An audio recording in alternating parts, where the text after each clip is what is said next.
Hey guys, and welcome back to more Magic the Gathering lore. Let's continue the 13 Nights of Magic, where we take a look at some of the more unsavory characters ever seen in MTG. Today, let's do a Planeswalker profile on one of the more chaotic figures in the lore, the Satyr turned Planeswalker turned God of Theros, Xenagos. Xenagos is a Satyr from the plane of Theros. While this race is known to exist across the multiverse, they weren't really prevalent until Theros. Satyrs are seen by many as part human, part goat, with playful and benevolent personalities. But in truth, this somewhat seclusive race is much more hedonistic and mischievous than people believe. They make their homes in the forests surrounding Satyr, a haven city in the wilds, and mostly worship Porphyros, the god of creativity and passion, or Nylia, goddess of the hunt. Xenagos is much different compared to the other satyrs. Even his own mother sensed that her child would grow to do something unprecedented, something great, although she wasn't sure exactly what it was. Despite this prophecy, troubles with Xenagos began even before his birth. While still in the womb, the satyr killed his own twin, turning his mother's prediction more ominous. After he was born, Xenagos continued down his dark and depraved path, inflicting pain and suffering to anything he could get his hands on. Plants, animals, and eventually killing another child within his village, forcing his mother to flee with him from Satyr. At the tender age of 6, Xenagos turned his anger and depravity towards his own mother, attempting on several different occasions to murder her. The young satyr was actually impressed at how often she could foil his plots to end her life, showing just how doomed this child was. All throughout this time of uncertainty and doubt, Xenagos' mother wanted answers for her visions. What could her child do that was so great, so important that living in this nightmare would make it all worth it? The gods never answered. All she saw were distorted dreams of her son rising to defy the gods themselves. Despite the danger he presented to her own life, she kept Xenagos safe. Eventually, Xenagos would succeed, and his mother would just be another notch on his journey for pleasure. Pleasures he fully enjoyed in his new home of Skola Valley. While a member of this satyr tribe, Xenagos acted much like his kin, drinking, partying, and taking in the violence of local festivals. Yet, as he became older, something within him began to change. And during the brutal ritualistic offerings of the Bokayo festival, Xenagos' spark would ignite, and he would ascend as a planeswalker. Little is known about his travels throughout the multiverse, only that he sought after on other worlds what he was searching for his entire life. New distractions, grand ways to satisfy his hedonistic desires. Yet, as he jumped from world to world, experiencing all sorts of new pleasures, something began to dawn on him. This multiverse was so vast, so open. Ultimately, he and his desires were meaningless. The pleasure he gained, the gods he served back on Theros, all lies that meant nothing to the vacuum of the multiverse. This revelation triggered something in Xenagos. His ambitions shifted from hedonism to revealing the truth. He planned to gnaw at the heels of the gods themselves, to show all that their power was nothing, that everything in life was futile.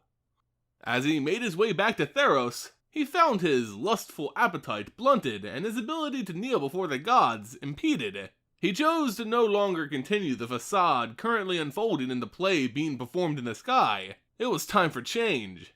With a desire to reach the status of a god, Xenagos used his planeswalker powers to grow followers and supporters. Mostly, his army was comprised of Nyx-born creatures, godly beasts plucked from the sky and comprised of the stars themselves. With an army of monsters at his back, the satyr began attacking some major cities of Theros, which in essence acted as beacons for various gods of the Pantheon. Places like Miletus, Satyr, and Akros would fall with no one ever knowing his influence.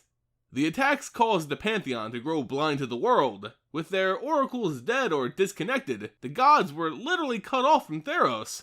Not understanding the truth behind the satyr's ambition, the gods wrongly bickered among themselves, leaving Xenagos' ultimate path open. There was only one god who seemed to understand the danger of this simple satyr, who seemingly rose from nowhere to rule all of Skola Valley, Nylia. The utter disrespect Xenagos had for the gods was apparent, but while the others bickered amongst themselves, Nylia decided to deliver justice to this defector. Using her godly shortbow, the goddess shot an arrow straight into the chest of the satyr. Although she was told to have perfect aim, the god managed to only wound Xenagos. This was done on purpose, however, for Krufix, god of horizons, had forbade the gods from directly killing the mortals. Nyla honored this agreement when she shot Xenagos, injuring him and removing her blessing from Skola Valley, leaving it a barren wasteland. With one god already trying to stop him, it was time Xenagos acted on the final stage of his ultimate plan. It came in the form of a Minotaur raid on the city of Akros, a siege that looked like it would devastate everything in the wake of the Pantheon's absence. Yet, this wasn't the true end of Xenagos' scheme. It called for another to rise up to the city's defense, the Sun God's champion, Elspeth Tirel. Being a masterful tactician and leader, the Planeswalker Elspeth heroically led her army to the city's defense, earning her much praise from the people and the gods. Xenagos looked to be defeated, but his plans weren't over yet. As expected by the satyr, Akros threw a huge celebration to honor the victory. People from all over came to revel and drink to the day. Elspeth herself stayed secluded, but the festivities were already taking place. What happened next is actually quite a mystery. Somehow, this massive celebration was the final ingredient Xenagos needed to ascend to the heavens as a god. Xenagos grew monstrous in size and took his place amongst the stars of the Pantheon. He was now the God of Revels. Obviously, this ascension caused a great disruption within the natural balance of the Pantheon, aggravating the gods, but Heliod most of all. He felt as if this mortal being has usurped his throne, defying the gods by spitting in the face of their greatness, defiling Nyx with his mortal breath. In a twist of fate, Heliod actually blamed his own champion, Elspeth, for this tragedy. I mean, she did defend Akros after all, tasking her with correcting this grave mistake. Xenagos, during all this, was reveling at his new position. He had finally become a god, and in doing so, displayed the futility of godhood itself. If he could become a god, how special were they, really?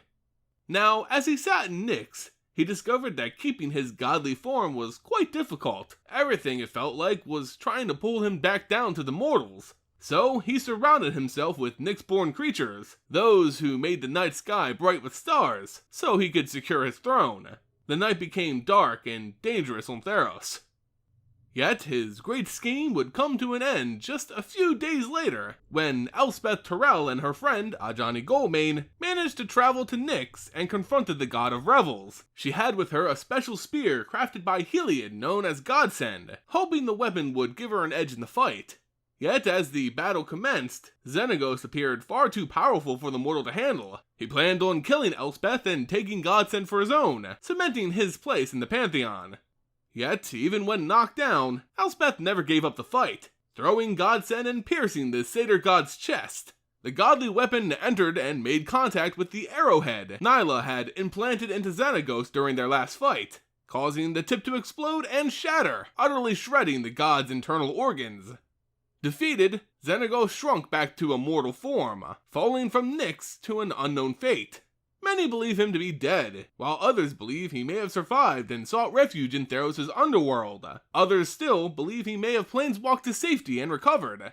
In truth, we don't know his ultimate fate, although we do know that his body was never recovered. So, is Xenagos still floating around somewhere? This planeswalker turned god who fell from the Pantheon. He certainly would have a good reason to come back if we were to ever rescue Elspeth from the underworld. But even so, his wounds were definitely sufficient to end most mortal lives. So we really can't say just yet.